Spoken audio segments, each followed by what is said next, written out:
Good morning বন্ধুরা, তোমরা সবাই কেমন আছো? আশা করি ভালো আছো। আমরাও ভালো আছি। শিপ্রাস লাইফে তোমাদের সবাইকে স্বাগত জানিয়ে আবার একটি নতুন ব্লগ শুরু করছি। তো এই দেখো, সকালবেলায় রান্না বান্না তোড়জোড় নিয়ে আমি লেগে পড়েছি। আজকে তো রবিবার। এই যে মাছ টাছ বাজার থেকে চলে এসেছে। আমি প্লাস্টিকগুলো সব বার করে নিচ্ছি যে কি মাছ এনেছে দেখি। তো এই মাছ আনলে পরে সমস্যা কি হয়, গরমের মধ্যে তো এই মাছ ধোয়া কাটা বাছা সব করতেই অর্ধেক সময় লেগে যায়। তারপরে তো রান্না বান্না, গোছ গাছ, কাচাকাচি, সংসারে যাবতীয় যা কাজ সবই একা হাতে করতে হয়। তো এই যে এখানে দেখো তেলাপিয়া মাছ নিয়ে এসেছে। আমি এই যে ভাতের জলটা আগে থেকেই বসিয়ে দিয়েছিলাম, চালটা দিয়ে দিলাম ধুয়ে। এদিকে ভাতটা হতে থাকবে আর ওদিকে আমি বাকি কাজগুলো সারতে থাকবো। আর ওর বাবা বললো কি একটুখানি কচু সেদ্ধ দিয়ে দাও। তো সেইটাই আমি এখানে দাঁড়িয়ে দাঁড়িয়ে ছাড়িয়ে নিচ্ছি। কচুটা সেদ্ধ দিয়ে দেবো, তারপরে তো মাছ টাছগুলো সব ধোয়া পাকলার ব্যাপার রয়ে গেছে, সেগুলো ধোবো। তো এই দেখো, কথা বলতে বলতে আমি মাছগুলো নিয়ে চলে এসেছি কলপাড়ে। এখন এই চিংড়ি মাছগুলো আগে বেছে নিচ্ছি। চিংড়ি মাছটা বাছা হয়ে যাবে, তারপরে আবার তেলাপিয়া মাছটা। সেই তেলাপিয়া মাছ যতই কেটে আনুক, ওই গায়ে আঁশ থাকে, সেইগুলো তো আমাকে বাছতেই হবে। তারপরে সেই ধোয়া পাকলা আর নালা জাতীয় মাছ যেগুলো হয় না, জ্যান্ত মাছ যেগুলো, সেগুলো একটু নালা জাতীয় হয়। তো সেগুলো ধুতে অনেকটা সময় লেগে যায়। আর ছাদে তো সেই রকম রোদ্দুর ছিল। তো তোমাদের দাদাই যে ছাদে চলে এসছে, এসে বলছে তুমি কি করছো এখানে? তাই আমি যে কী আর করবো, এই যে মাছ এনেছো মাছগুলোই ধুয়ে নিচ্ছি। মাছগুলো না ধুলে তো আর রান্না বান্না হবে না। তো বলছে ছাদে আসার কি দরকার, তুমি ঘরে বসেই করে নিতে পারতে। তাই আমি বললাম না, এইখানে আসলাম একটু নিরিবিলি মাছগুলো ধুয়ে নিই আমি। তো মাছগুলো আমি ধুচ্ছি। দেখো তোমরা, এরপরে তো সারাদিনের টুকটাক একের পর এক যে কাজ থাকে আমার, সেগুলো লেগেই থাকবে।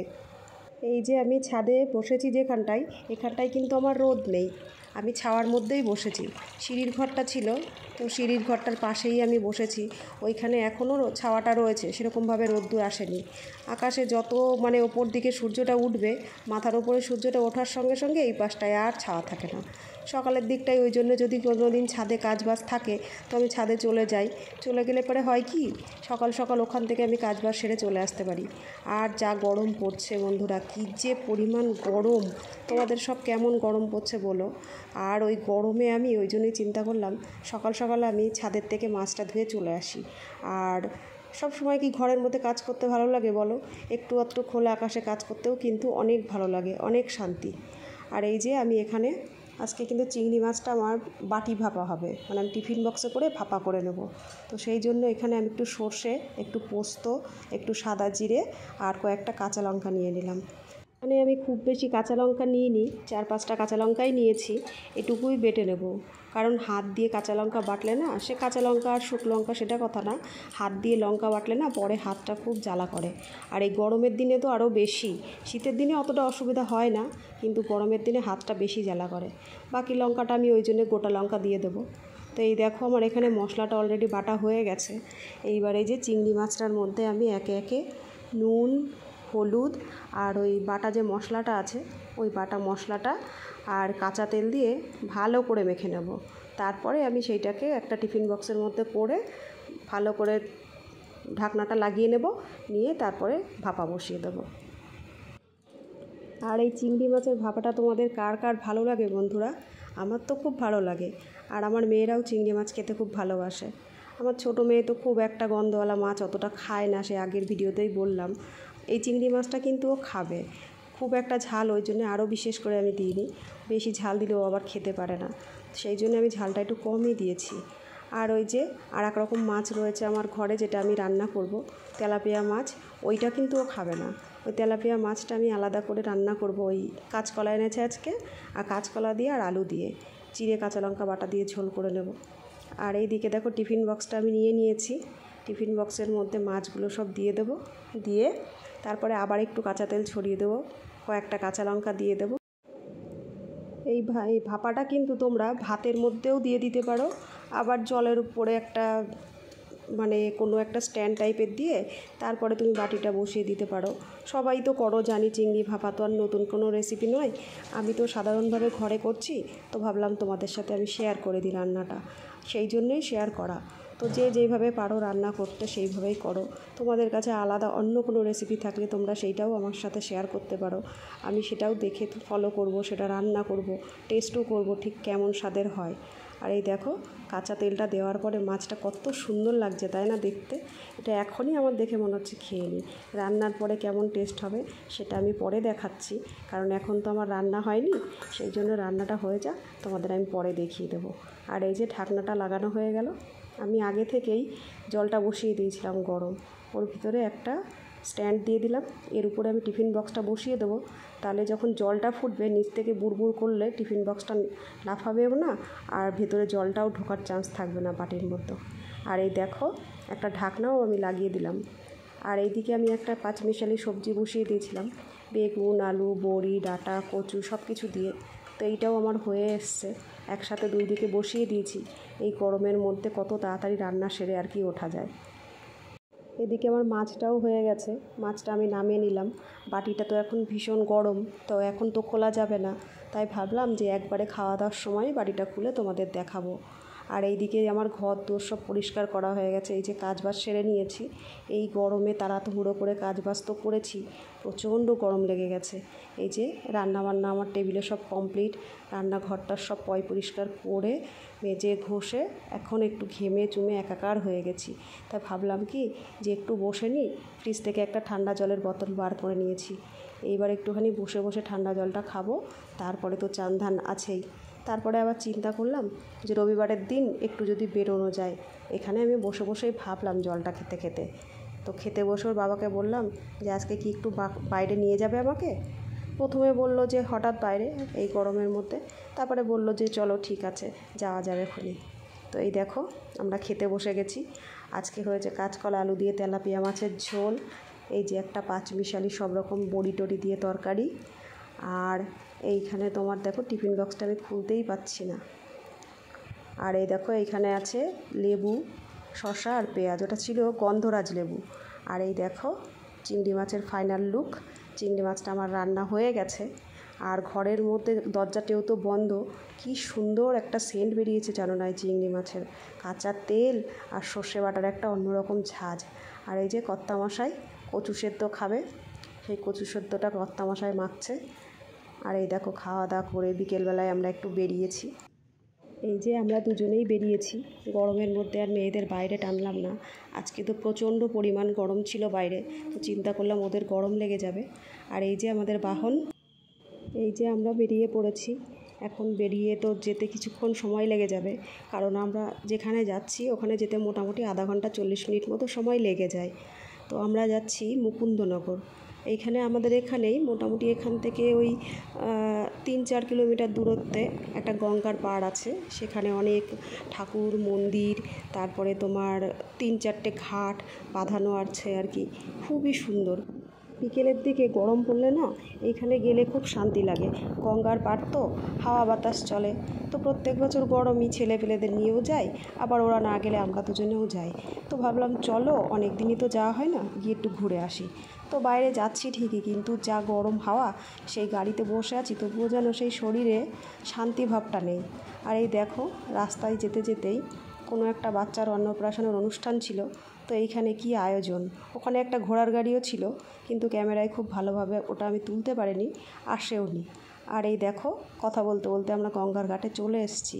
তো এইখানে মোটামুটি ভালো লোকজনই ছিল আশপাশে, কিন্তু ওই যে বললাম অতিরিক্ত গরম, হাওয়া নেই।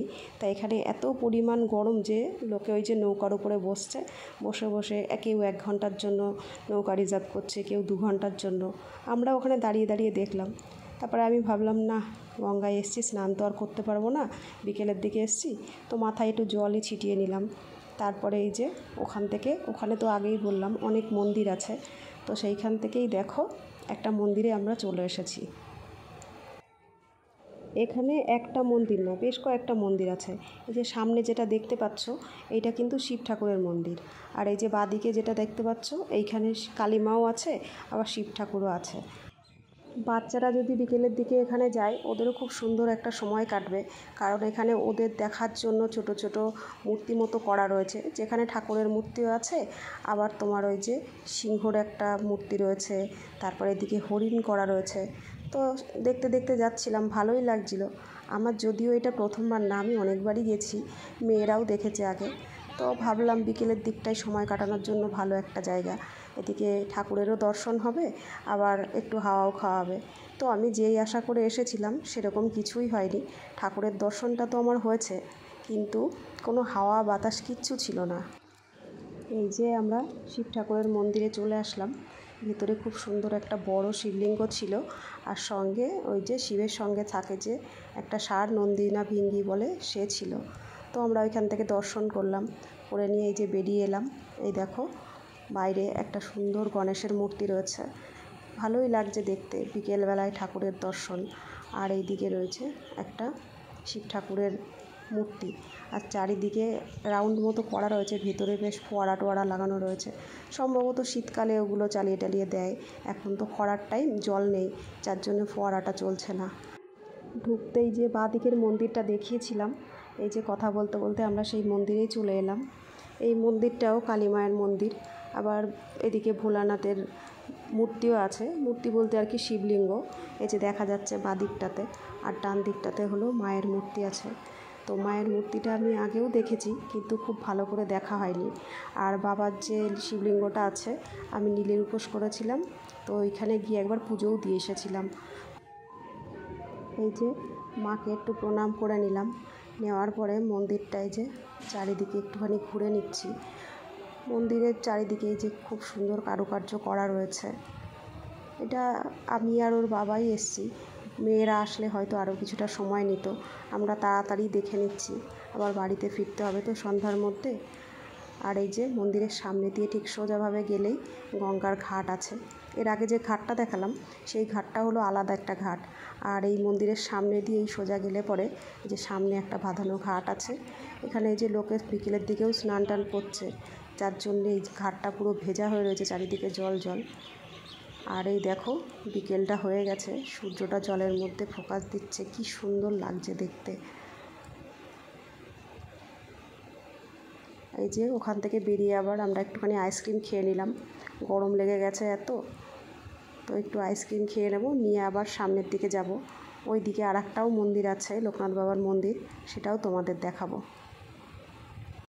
মন্দিরগুলো সব দূরে নয়, একটার কাছাকাছি আর একটা, সব মানে 2 মিনিট 1 মিনিট দূরত্বেই সব মন্দিরগুলো। তো এই দেখো গাড়ি আমরা ছাড়তে পারিনি, এই যে সামনে ওই দেখো মন্দিরটা দেখা যাচ্ছে। এই মন্দিরটা কিন্তু খুব বেশি দিনের নয়, মন্দিরটাই হয়তো বছরখানেক হবে। তো এই যে আমি ওপরটাই উঠে নিচ্ছি। আগে আমি মন্দিরটা বাইরে থেকে দেখেছি, কিন্তু কোনো দিন ওপরটাই উঠিনি। তো আমি ওর বাবাকে বললাম যে আমি ওপর দিকে উঠবো, তুমি একটুখানি আমাকে ক্যামেরাটা ধরে দাও। এইসব স্মৃতি সচরাচর তো থাকে না। আর এই যে বাবার মূর্তিটা আমি একটুখানি প্রণাম করে নিলাম, খুব সুন্দর ছিল মূর্তিটা। ভাবলাম যে এতদিন পরেই আসলাম, লোকনাথ পুজোর দিন যদি আসতে পারতাম তাহলে কত সুন্দর না লাগতো দেখতে। আর এই যে কথা বলতে বলতে দেখো এই পাশে ওই যে যেই অন্নপ্রাশন বাড়িটা দেখে আসলাম না, রাস্তা দিয়ে বললাম, ওদেরই বাচ্চাটাকে নিয়ে ওরা বেরিয়েছিল। দেখো ওদের বাচ্চাটাকে ওরা ঘোড়ার গাড়িতে করে নিয়ে বেরিয়েছে, বেশ কি সুন্দর লাগছে দেখতে। আর বাচ্চাটাও বেশ সুন্দর বসে আছে, একজন কোলে নিয়ে বসে আছে, তো বাচ্চাটাও বেশ খুব সুন্দর কোলে বসে রয়েছে, মানে কোনো মানে নাড়াচাড়া অস্বস্তি বোধ, এই যে গরমের মধ্যে নিয়ে বেরিয়েছে ওইসব কিচ্ছু না। ক্যামেরায় তো মোটামুটি অত কিছু ধরা পড়ছে না, আমি খালি চোখে দেখেছি। তো আমি দেখছি যে বাচ্চাটা কি সুন্দর করে বসে রয়েছে। আর রাস্তা দিয়ে এরকম একটা দৃশ্য যাচ্ছে, ক্যাপচার না করে পারা যায় বলো তো? এই যে তোমাদের সাথে শেয়ার করলাম, এতেও কিন্তু একটা আলাদা রকম শান্তি। এই যে গঙ্গার পাড় দিয়ে যখন যাচ্ছি না, কী যে অপরূপ দৃশ্যটা দেখতে লাগছে খালি চোখে। কিন্তু আমার যেহেতু মোবাইলটা অত দামি নয়, অত ভালো নয়, তাই অতটাও এখানে ধরা পড়ছে না। আর এই দেখো এখানে লোকে লোকারণ্য, বিকেল হয়েছে, গরমের সন্ধ্যা, প্রত্যেকটা মানুষ বিকেলবেলায় ছুটেছে ওখানে। আর এই যে এবার আমি গিয়ে একটা নতুন জায়গা দেখলাম, পুরো কাঠ দিয়ে গঙ্গার মধ্যেই আর কি কিছুটা নিয়ে একটা মাচা মতো করেছে। তো ওখানে একসঙ্গে প্রচুর মানুষ বসে আছে, কত সুন্দর লাগছে দেখতে। এটা যদিও আমার আগে দেখা ছিল না, সম্ভবত এটা নতুনই করেছে। তো এইখানেই আমরা বসে কিছুটা সময় কাটালাম বিকেলবেলায়। এই যে আমি এখানে বসে আছি, একটু ভয় ভয়ও লাগছে, তাও বসেছিলাম। তো ওকে বললাম তুমি একটুখানি ক্যামেরাটা ধরে দাও, আমি এইখানটায় বসে আছি। তো ও আবার আমার সাথে আড্ডা মারছে, দেখো ওখানে আবার পড়ে যেও না। এতদিন পরে গেছি আর এত সুন্দর দৃশ্য দেখে তাই আমি ভাবলাম কি আমি কয়েকটা ফটো টটো তুলে নিই। তো পাশেই দেখছি দুজন মানুষ ওখানে বসে বসে মাছ ধরছে। আর এই দেখো আমরা ওখানে দাঁড়িয়ে থাকা অবস্থাতেই চিংড়ি মাছ তুলেছে, তাও আবার বড়শিতে। তো দেখো চিংড়ি মাছটার চোখগুলো পুরো লাল। আমি ওই মাছটা দেখাতেই আমাদের বাড়ির লোক আবার কী করলো, ওদের প্যাকেটটা বার করলো। ওরা যেই প্যাকেটটায় আর কি মাছ তুলে তুলে রাখছিল, তো আমি আবার সেটাও দেখলাম। তাই বললাম এতগুলো মাছ তোমরা পেয়েছো? তো বললো আরও পাই, আজ একটু কমই পেয়েছি। তো এই দেখো কথা বলতে বলতে সন্ধ্যাও লেগে গেছে। এবার আমাদের বাড়ি ফিরতে হবে। বাড়ি গিয়ে সন্ধ্যাবাতি পড়ে রয়েছে, মেয়েরাও বাড়িতে রয়েছে। তো আমরা বেরিয়ে এলাম, এই যে বাড়ি ফিরছি। দেখো ভালোই সন্ধ্যা লেগে গেছে, বাড়ি যেতে যেতে পুরো অন্ধকার হয়ে যাবে। তো ভিডিওটা আর খুব বেশি লম্বা করব না, আজকে একটু অন্যরকম ভিডিও করেছি। তো তোমাদের কেমন লাগে আমাকে কিন্তু অবশ্যই জানিও। আর চ্যানেলে নতুন হলে সাবস্ক্রাইব করে দিও, একটু লাইক কমেন্ট করে দিও। নতুন নতুন ভিডিও আরও আসছে, তোমাদের সাপোর্ট পেলে আরও চাইছি আরও ভালো করে কোনো কাজ করতে, আরও ভালো ভালো ভিডিও দিতে। তো এই যে বাড়ির কাছাকাছি প্রায় চলেই এসেছি, এখন বাজারে আছি। তো মেয়ে বলে দিয়েছিল মা ফেরার সময় আমার জন্য কিছু নিয়ে এসো। তো একটা দোকানে দাঁড়াবো, মেয়ের জন্য একটু খাবার নেব, তারপরে বাড়ি পৌঁছে যাব। তো এই দেখো বাড়িতে নিয়ে এসে মেয়েকে খাবারটা দিয়ে দিলাম। তো আজকের ভিডিওটা আমি আর বেশি দেরি করলাম না, এখানেই শেষ করছি। Tata, good night.